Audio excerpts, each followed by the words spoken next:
आइए स्टार्ट करते हैं। ये हड़प्पा सभ्यता से हम लोग घटना चक्र की ये जो सीरीज है डिटेल्ड में इसको डिस्कस करेंगे। तो आइए स्टार्ट करते हैं। रॉबर्ट ब्रूस फ्रूट थे, क्या थे? तो इंसाइक्लोपीडिया के अनुसार ये जो है भूगर्भ वैज्ञानिक भी थे और पुरातत्वविद भी थे। तो इसमें दोनों ऑप्शन आपका ठीक है। इन्होंने क्या किया था? ये जियोलॉजिकल सर्वे से संबद्ध थे और इन्होंने जो है 1863 में भारत में पाषाण कालीन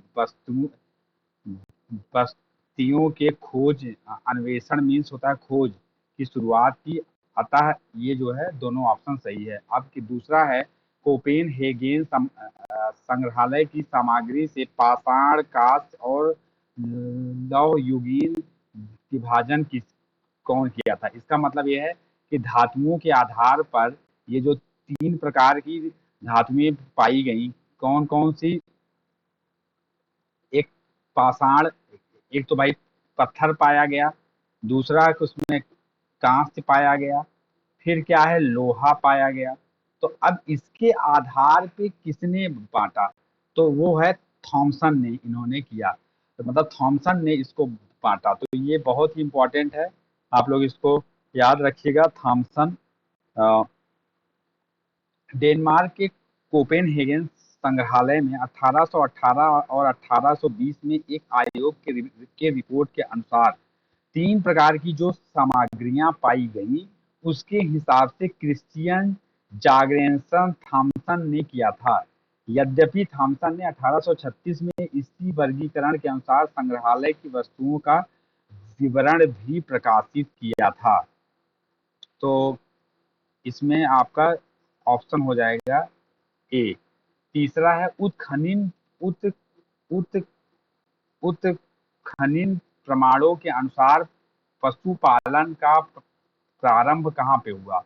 तो आपको पता है कि मध्य पाषाण काल में जो है इसका पशुपालन का कार्य स्टार्ट हुआ और इसमें जो है पशुपालन के जो साक्ष्य हैं वो आदमगढ़, होशंगाबाद मध्य प्रदेश तथा बागौर भीलवाड़ा राजस्थान से आपका ये मिला है।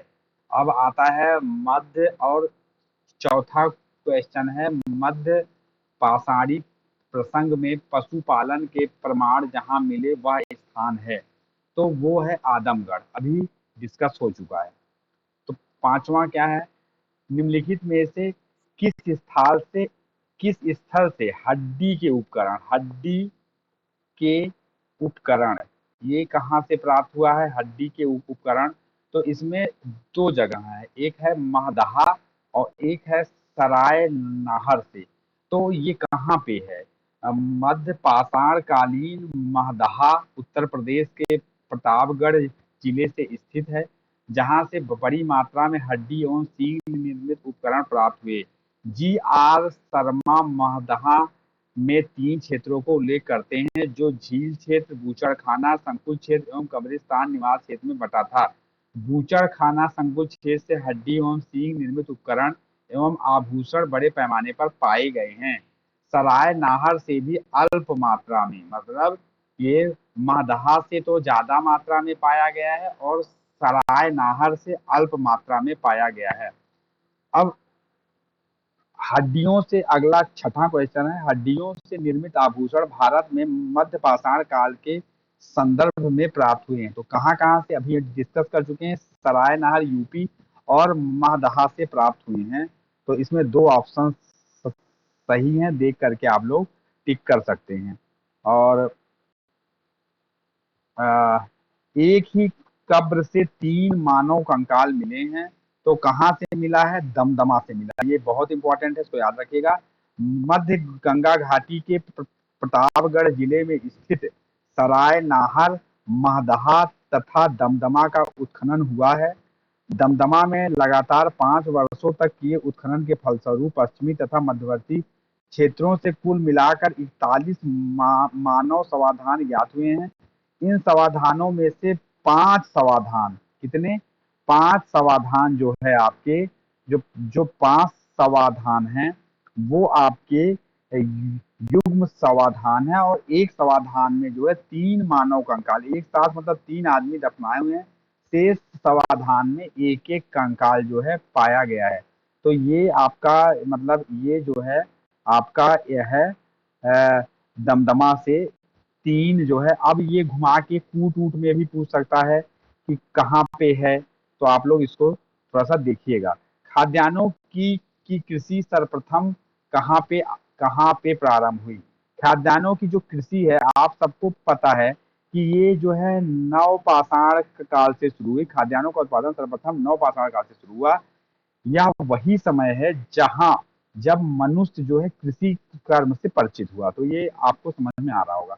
भारत में मानव का सर्वप्रथम साक्ष्य कहाँ से मिला है, तो नर्मदा घाटी से मानव का साक्ष्य मिला है भारत में। अब इसका क्या एक्सप्लेनेशन है। भारत में मानव का सर्वप्रथम साक्ष्य मध्य प्रदेश के पश्चिमी नर्मदा क्षेत्र में अव्यवस्थित हथनौरा होशंगाबाद नामक पुरा स्थल से प्राप्त हुआ है। इसकी खोज पुरातत्वविद अरुण सोनकिया द्वारा 5 दिसंबर 1982 में किया है। तो आप जो भी एमपीपीएससी वाले हैं वो नोट कर लें, उनके में यही पूछा जाएगा कि ये कहाँ से है। तो आप जो है हथनौरा एकदम खखोर के पूछेगा तो हथनौरा लिख देगा, या इसी को होशंगाबाद भी कहा जाता है, होशंगाबाद भी कहा जाता है। और इसकी खोज जो है कौन किया है, तो इसकी खोज किया है अरुण अरुण सोनकिया। अरुण सोनकिया ने इसका खोज किया है। कब किया है, छाप लीजिए, 5 दिसंबर 1982 में इसका खोज किया है। 10वां क्वेश्चन आ जाते हैं। मानव जीवन जीवाश्म भारत की किस नदी घाटी से प्राप्त हुआ है। तो मानव जीवन जो जीवाश्म है वो देखिए अभी हम लोगों ने पकड़ा है, नर्मदा घाटी से प्राप्त हुआ है। मानव द्वारा सर्वप्रथम प्रयुक्त अनाज कौन सा है, तो मानव द्वारा प्रयुक्त जो है सर्वप्रथम अनाज जो है आपका जौ है। तो इसका एक्सप्लेनेशन क्या है। आधुनिक मानव समाज द्वारा मुख्य रूप से आधुनिक मानव समाज द्वारा मुख्य रूप से 8 खाद्य अनाजों का उपभोग किया गया है। जौ, गेहूं, चावल, मक्का, बाजरा, सोरधम, राई एवं जड़ अनाजों के पौधे विभिन्न क्षेत्रों में जंगली घास के रूप में विद्यमान थे, जिन्हें बीजों के रूप में अलग अलग क्षेत्रों में इनको क्या किया गया, बीजों के क्षेत्र में अलग अलग समय पर जो है भारत में मानव ने उगाया। और अगर हम वैश्विक दृष्टि से देखते हैं तो सर्वप्रथम जो है 8000 ईसा पूर्व के आसपास भूमध्य सागर एवं ईरान के मध्य स्थित पश्चिम एशिया के देश में मानव द्वारा उगाया गया। बाद में लगभग इन्हीं क्षेत्रों में 8000 ईसा पूर्व आसपास ही गेहूं भी उगाया जाने लगा। तो ये जो एक्सप्लेनेशन है ये आगे के क्वेश्चनों में आपको सॉल्व करने में हेल्प करेगा। तो कहाँ पे आया, तो सबसे पहला जो है जौ हो गया। तो आप लोग इस चीज को समझिएगा कि सबसे पहला जो हो गया वो जौ हो गया। तो आइए हम लोग इसको जो है और आगे देखते हैं। भारतीय उपमहाद्वीप में 12वां क्वेश्चन है, भारतीय उपमहाद्वीप में कृषि के प्राचीनतम साक्ष्य प्राप्त हुए हैं। जो कृषि है उसके प्राचीनतम साक्ष्य कहाँ प्राप्त हुए हैं, तो लहुरा देव से प्राप्त हुए हैं। अब आप कहेंगे कि सर ये लहुरा देव कहाँ है, तो ये उत्तर प्रदेश के कबीरनगर जिले में स्थित है। यहाँ से 9000 ईसा पूर्व से 7000 ईसा पूर्व तक के बीच जो है चावल के साक्ष्य जो है प्राप्त हुए हैं। उल्लेखनीय है कि नवीनतम खोजों के पहले भारतीय उपमहाद्वीप का प्राचीनतम कृषि साक्ष्य वाला स्थल मेहरगढ़ था। ये यहाँ पे 7000 ईसा पूर्व का आपका गेहूं जो है खोजा गया था। लेकिन अब क्या हुआ, मेहरगढ़ जो है अब आता है तो ऑप्शन से हट जाएगा। क्यों, इससे ज्यादा ओल्ड जो है लहुरा देव जो है अब ये संत कबीर नगर जिले में है। तो यूपी में अभी स्पेशल बहुत ज्यादा पूछने लगा है, तो यहाँ पे जो है ये पूछ सकता है। तो आप लोग इसको ध्यान में रखिएगा। भारतीय उपमहाद्वीपों में कृषि के प्राचीनतम साक्ष्य प्राप्त हुए हैं। तो अब अगर लहुरा देव ऑप्शन में नहीं है तब आप मेहरगढ़ रख देंगे। भारतीय उपमहाद्वीप में कृषि के प्राचीनतम साक्ष्य कहाँ से प्राप्त हुए हैं, मेहरगढ़ से। देखिए तो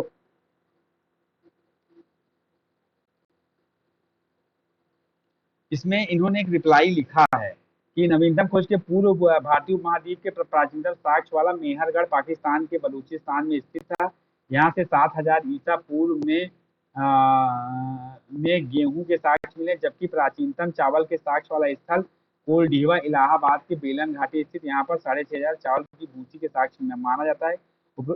यदि विकल्प में देख लीजिए लेहुरा देव रहता है तो उपयुक्त विकल्प वही रहेगा, परंतु लेहुरा देव के विकल्प में ना होने की स्थिति में क्या रहेगा, मेहरगढ़ रहेगा। तो वही चीज आप लोग देख लीजिएगा, अगर लेहुरा देव है तो लेहुरा देव पे टिक करिए और नहीं है तो मेहरगढ़ पे आप लोग टिक करिए।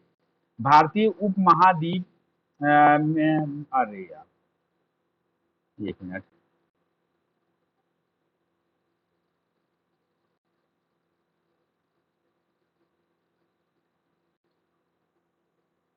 नवपाषाणीय युग में भारतीय उपमहाद्वीप के उत्तर पश्चिमी क्षेत्र में निम्नलिखित में से किस स्थान पर कृषि के अभ्युदय के जो है स्रोत मिले हैं? तो वो क्या है, मेहरगढ़ है। ये कहाँ पे है मेहरगढ़, आप लोग बताइए, अभी मैं आपको बता चुका हूँ। तो ये हो गया। भारत में पशुपालन एवं कृषि के प्राचीनतम साक्ष्य कहाँ मिले हैं? तो मेहरगढ़ में मिला है। उस स्थल का नाम बताइए जहां से प्राचीनतम स्थायी जीवन के प्रमाण मिले हैं। तो ये आपका जो मेहरगढ़ है वो बलूचिस्तान के कच्छी मैदान मेहरगढ़ से मिले हैं। इसकी प्रमाणिक तिथि 7वीं सहस्त्राब्दी 7000 ईसा पूर्व है, जबकि किली गुल मोहम्मद एवं कालीबंगा में प्राचीनतम 4000 ईसा पूर्व है। अतः ये जो है ये मेहरगढ़ ही रहेगा ऑप्शन। ठीक है। निम्नलिखित में से किन स्थलों से मध्य पाषाण कालीन में पशुपालन के साक्ष्य मिले? तो भैया मध्य पाषाण कालीन अगर पूछ लेता है तो बागौर है। मध्य पाषाण काल जो है बागौर है। बागौर कहाँ पे है? मध्य प्रदेश में होशंगाबाद के निकट आदमगढ़ पुरास्थल और राजस्थान के भीलवाड़ा जिले में स्थित बागौर में मिलते हैं। तो अगर आदमगढ़ नहीं है तो भूलिएगा मत, एक मेहरगढ़ है, एक जो है आदमगढ़ है। मेहरगढ़ देखिए भैया, उर्दू में मेहर बोलते हैं। जो शादी होता है ना तो मेहर की रकम जमा की जाती है। तो मेहरगढ़ कहाँ है? बलूचिस्तान में है। तो समझिएगा, वरना आप समझ नहीं पाएंगे।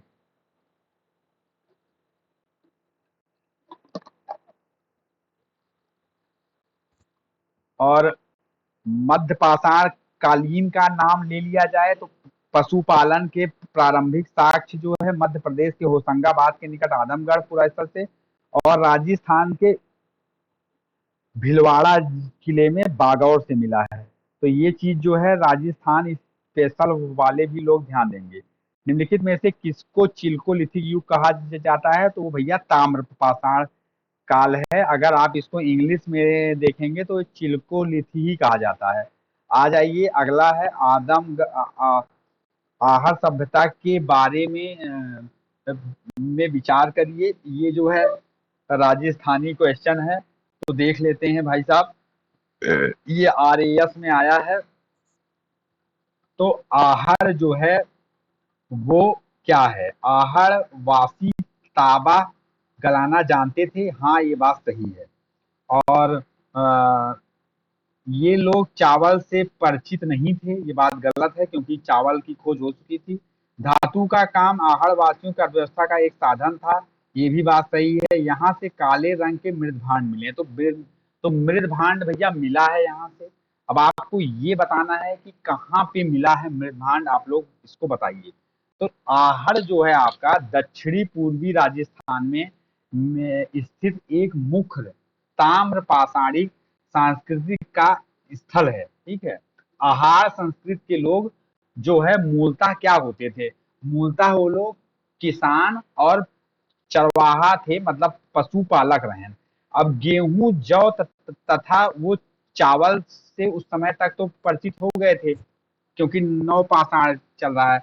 आहड़ का एक अन्य नाम तब्रबाती मतलब तांबा वाला स्थान भी मिलता है। इससे सूचित होता है कि यहाँ तांबा बहुतायत में उपलब्ध था। तो इस हिसाब से जो है ये ऑप्शन कि वहां पे तांबा उपलब्ध था, इसीलिए वो लोग गलाना जानते थे। यहाँ के निवासी तांबे को गलाकर मनचाही वस्तुएं तैयार करते थे, बात सही है। धातु का काम आहार वासियों की अर्थव्यवस्था का एक प्रमुख साधन था। यहाँ से काले लाल रंग के मृदभांड की प्राप्ति हुई, जिन पर समानता सफेद रंग से ज्यामितीय आकृति उकेरी गई है। इस प्रकार ये विकल्प सही है। तो ये आपका मैं एक्सप्लेन हो गया। अब निम्नलिखित में से किस एक पुरा स्थल से पाषाण संस्कृति से लेकर हड़प्पा सभ्यता तक के सांस्कृतिक जो है आवेश प्राप्त हुए हैं? तो ये कौन सा स्थल है? ये है मेहरगढ़। मेहरगढ़ कहाँ पे है? हमने बता दिया, बलूचिस्तान में है, पाकिस्तान के में स्थित तो है। और मेहर की रकम जो है, जब जो भी हमारे मुस्लिम भाई हैं वो समझ रहे होंगे, जब वो जमा करते हैं तभी जो है उनकी शादी होती है। तो मेहर से याद रखिएगा, बलूचिस्तान में मेहरगढ़ में है। मेहरगढ़ से पाषाण संस्कृति से लेकर हड़प्पा सभ्यता तक के सांस्कृतिक जो है आवेश आपके प्राप्त हुए हैं। तो ये बात आपकी जो है काफी हद तक सही है। अब नवादा टोली का उत्खनन किसने किया था? तो भैया एक तकालिया साहब थे, उन्होंने किया था। ये क्या है नवादा टोली, हम आपको समझा देते हैं। नवादा टोली जो है ये एमपी में है। एमपी स्पेशल वालों को भैया ध्यान में रखना चाहिए। उत्खनन टक्कन कॉलेज पूना के प्रोफेसर, एकदम खखोर के पूछेगा एमपी में, प्रोफेसर एच.डी. सकालिया ने कराया था। यह स्थल इस महाद्वीप का सबसे विस्तृत उत्खनित ताम्र पाषाणिक ग्राम स्थल है। इसकी तिथि 16,000 ईसा पूर्व से 13,000 ईसा पूर्व के मध्य जो है ये निर्धारित की गई है। तो नवादा टोली भी याद रखिएगा कि जो है आपका ये, आप देखिए पूछ दिया कि नवादा टोली कहाँ पे है। ये देखिए 8 में पूछा ये, नहीं 9 में ये पूछा, उसी साल जो है ये भी पूछ दिया कि यूपी पीएससी मेंस में पूछ दिया कि नवादा टोली कहाँ पे है। तो नवादा टोली आपका जो है भैया मध्य प्रदेश में है। ठीक है। तो अब आप लोग कमेंट बॉक्स में बताएंगे कि एमपी से मतलब मध्य प्रदेश से जो है आपकी मध्य प्रदेश से आपकी कर्क रेखा गुजरती है कि नहीं। आप हमको कमेंट बॉक्स में आप बताएंगे गुजरती है कि नहीं। और जो लोग एमपी वाले हैं वो ये भी बताएंगे कि मध्य प्रदेश के किन किन जिलों से गुजरती है। देख लेते हैं कौन कौन कमेंट करता है। आइए अब अगला हम देख लेते हैं। बृहत पाषाण स्मारकों की पहचान की गई है। अब क्या है बृहत पाषाण स्मारकों की जो पहचान की गई है वो क्या है? तो मृतकों को दफनाने के लिए जो है इसका जो है प्रचार किया गया है। ये क्या है? नवपाषाण युगीन दक्षिण भारत में शवों को विभिन्न प्रकार की समाधियों में दफनाने की परंपरा जो है वो विद्यमान थी। इन समाधियों को जो विशाल पाषाण खंडों से निर्मित है, बृहत पाषाण या मेघालिथ के नाम से जाना जाता है। इनके प्रकार हैं शिष्ट समाधि, pit circle, cairn circle, dolmen, umbrella stone, hood stone, केंद्रियाएं और मेहरियाएं। तो ये जो है बहुत ही डीप क्वेश्चन है। तो आप लोग इसको समझ लीजिए। बृहत पाषाण स्मारक जो है वो मृतकों को दफनाने के लिए। राख का टीला निम्नलिखित में से कौन सा स्थापित है? राख का टीला यहाँ पे है आपका कर्नाटक, और कर्नाटक का है एक जिला सग्गन कल्लू। सग्गन कल्लू।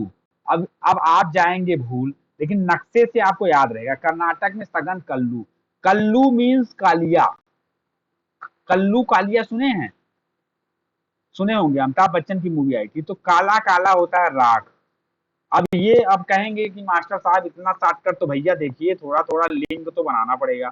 तो भैया सग्गन कल्लू आ गया कर्नाटक। ये कहाँ का है? ये नवपाषाण कालीन स्थल है।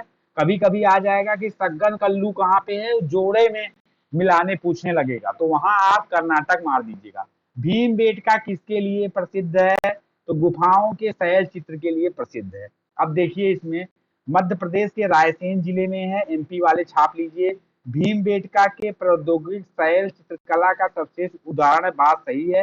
इन गुफाओं में जीवन के विविध रंगों को पेंटिंग के रूप में उकेरा गया है, ये भी बात सही है। जिनमें हाथी है, सांभर है, हिरन है आदि के चित्र है। अब तक लगभग 700 संराष्ट्रियों की पहचान की जा चुकी है, जिसमें 133 में चित्र पाए गए हैं। अब आपका ये है कि इसकी खोज कौन किया था, उस आदमी का आप नाम बताइए। उस आदमी का नाम बताइए जिसने इसका खोज किया था। निम्न में से कौन सा स्थल प्रागैतिहासिक चित्रकला के लिए प्रसिद्ध है? तो भीमबेटका ही इसका ऑप्शन है भैया, ऑप्शन बी सही होगा। भीमबेटका की गुफाएं कहाँ है? अब देखिए एकदम डीप में पूछ दिया, तो अब्दुल्लागंज रायसेन में है। अब चूंकि एमपी का क्वेश्चन है तो केवल एमपी का ही ऑप्शन, भोपाल, सिंगरौली, पंचमढ़ी ये सब दिया है। भारत में किस शिलाश्रय से सर्वाधिक चित्र प्राप्त हुए हैं? तो भीमबेटका से प्राप्त हुए हैं। निम्नलिखित में से किस पुरातात्विक स्थल ने पहली बार भीमबेटका को के गुफा को देखा और उनके शैल चित्रों को ये महत्व को खोजा? अब ये क्वेश्चन यूपीपीसीएस प्री में 2020 में आया था, ये एमपीपीसीएस में भी आया था। हम ये बता रहे हैं, जब हम ये एग्जाम दिए थे, ये उस समय ये शायद ये भी 20 में ही आया था। हाँ ये देखिए, ये वाला हमने दिया था तो उसी में आया था ये। इसमें देखिए बीएस वाकांकर है। तो मध्य प्रदेश के रायसेन जिले में स्थित भीमबेटका प्रागैतिहासिक शैल चित्रकला का सर्वश्रेष्ठ उदाहरण है। इसकी खोज वर्ष 1957 में बीएस वाकांकर ने की थी। यूनेस्को ने भीमबेटका शैल चित्रों को विश्व विरासत सूची में सम्मिलित किया है। अब ये भीमबेटका को किसने खोजा? तो डॉक्टर विष्णुधर वाकांकर हो गए। तो ये यहाँ वहां का क्वेश्चन ऐसे घूमता रहता है। गैरिक मृदभांड ओपीसी का नामांकन हुआ तो ये हस्तिनापुर में हुआ है। हस्तिनापुर कहाँ पे है? तो हस्तिनापुर आपका हरियाणा में है। अब ये भी भूल जाइए तो फिर आपको महाभारत देखना पड़ेगा। महाभारत आ रहा था कोरोना समय में, तो सब सोचे अब मरने के पहले देख ही लिया जाए। क्या है? गंगा यमुना दोआब की संस्कृत परंपरा संबंधित ये है, किंतु गेरु वर्णीय गैरिक मृदभांड संस्कृत ओसीपी कहा गया है। बीबी लाल ने 1951 में हस्तिनापुर में सर्वप्रथम गैरिक मृदभांड प्राप्त किया और वहीं इसका नामांकन हुआ। तो अब घुमा के पूछ सकता है कि इसका नामांकन कौन किया? तो बीबी लाल ने किया। ठीक है। ताम्र पाषाण काल में महाराष्ट्र के लोग मृतकों के घर के फर्श के नीचे किस तरह रखकर दफनाते थे? तो भैया उत्तर से दक्षिण की ओर। कैसे?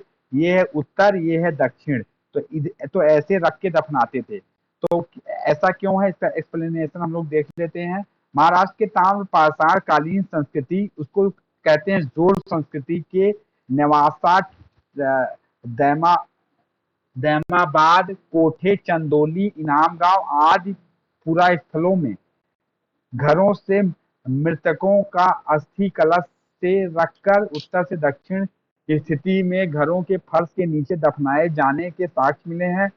कब्र में मिट्टी की हांडियां और तांबे के कुछ वस्तुएं भी रखी जाती हैं। तो ये लोग आप लोग समझिए। निम्नलिखित में से किस स्थल से मानव कंकाल के साथ कुत्ते जैसे आए? भैया बुर्ज होम मार दीजिए। एकदम दंदनाते हुए जम्मू कश्मीर में श्रीनगर के निकट उत्तर पश्चिम में स्थित बुर्ज होम से नवपाषाण कालिक अवस्था में मानव कंकाल के साथ कुकुरों मरा मिला समाधान प्राप्त हुए हैं। गर्तावाल गड्ढे वाले जगह भी मुख्य विशेषता है। निम्न में से किस स्थान पर मानव के साथ कुत्ते को दफनाया गया है? तो सीधा बुर्ज होम, कुछ सोचिएगा मत, बुर्ज होम। गर्तावास के साक्ष्य मिले हैं, बुर्ज होम। तो ये घुमा घुमा के एक ही स्टाइल में पूछता है, इसलिए आप लोग इससे घबराइए मत। अब ये जोड़े में पूछेगा, ये देखिए आ गया जोड़ा। हमने जोड़ा बोला, जोड़ा आ गया। ये भी आईएएस, अब आईएएस में आ गए, डेढ़ होशियार। चलिए आइए, बुर्ज होम कहता है सही उगमों पर विचार करिए। बुर्ज होम तो कौन है? शैलकृत देव मंदिर, ये नहीं है। ठीक है, तो वन नहीं है। चंद्र केतुगढ़ ये है। टेराकोटा कला ये सही है। गणेश्वर ताम्र कलाकृतियां तो ये भी सही है। अब देख लेते हैं क्या है। बुर्ज होम नामक नवपाषाणिक जो स्थल है वो जम्मू कश्मीर केंद्र शासित प्रदेश में है, वो तो बात सही है। इसकी खोज 1935 में डी टेरा एवं पीटरसन ने की थी, ये भी बात सही है। इस पुरा स्थल से गर्तावास के साक्ष्य मिले हैं।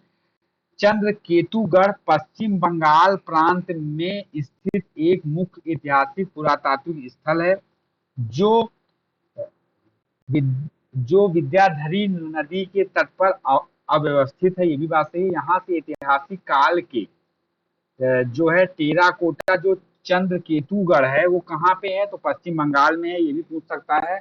यहाँ से टेराकोटा कला के उदाहरण जो है प्राप्त हुए हैं, जो तत्कालीन शिल्प कौशल का एक असमान विशेषता जो है दिखाता है। जो गणेश्वर है वो राजस्थान प्रांत में स्थित एक मुख्य ताम्र, जो गणेश्वर है ना वो कहाँ पे है, वो राजस्थान में है। मुख्य ताम्र पाषाण कालिक पुरास्थल है। इस पुरास्थल का खोज राजस्थान विश्वविद्यालय के पुरातत्व विभाग के प्रोफेसर रतन चंद्र अग्रवाल ने की थी। इस पुरास्थल से दोहरी पेंचदार सिरे वाली ताम्र बाणाग्र मछली पकड़ने का कांटा तथा विभिन्न प्रकार के मृदभांड प्राप्त हुए हैं, तो ये भी सही है। तो गणेश्वर कहाँ पे है, ये है राजस्थान में भैया, ये भी याद रख लीजिए, राजस्थान में। और ये कहाँ पे है, ये है पश्चिम बंगाल में, दीदी के देश में है। और बुर्ज होम में ये एक है, लेकिन शैलकृत देव मंदिर ये नहीं है। यहाँ पे क्या मिला है, यहाँ पे गर्तावास मिला है। विंध्य क्षेत्र के किस शिलाश्रय से सर्वाधिक मानव कंकाल मिले हैं, तो भैया ये है एक जगह है लेखिया, वहां से मिला है। डॉक्टर इसमें जो है आपका ये लेखिया जो है लेखिया में कुल 27 मानव कंकाल की अस्थियां मिली हैं, तो ऑप्शन ये सही हो जाएगा। निम्नलिखित में से एक विंध्य क्षेत्र के पाषाण युगीन लोगों ने नूतन भूतल काल में अंत में गंगा घाटी में परवजन किया, और जो है आपका जलवायु परिवर्तन के कारण इस काल में शुष्कता का चरण था, तो ये बात सही है। ठीक है, तो ये इसमें ये सही है। किस पुरातात्विक सर्वेक्षण स्थल से किसका संलग्न कार्यालय है, तो संस्कृति मंत्रालय के आर्कोलॉजिकल सर्वे ऑफ इंडिया जो है संस्कृति मंत्रालय के अधीन एक जो है विभाग है।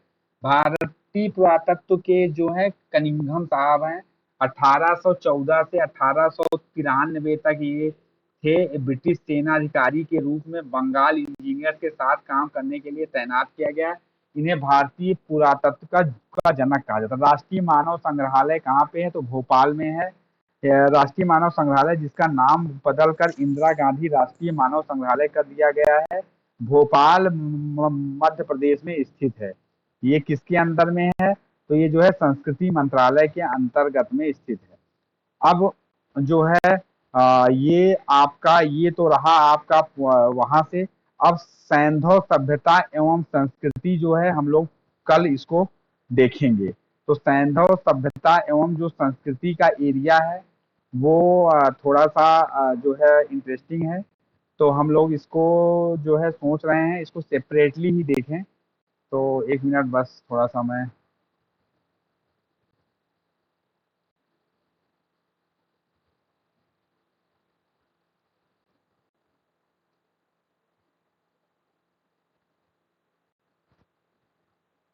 हाँ, तो हम लोग उसको कल देख लेंगे। बाकी का आप लोग रिवीजन करते रहिएगा, और जो जो कमेंट में है उसको आप लोग कमेंट जरूर कीजिएगा। जय हिंद।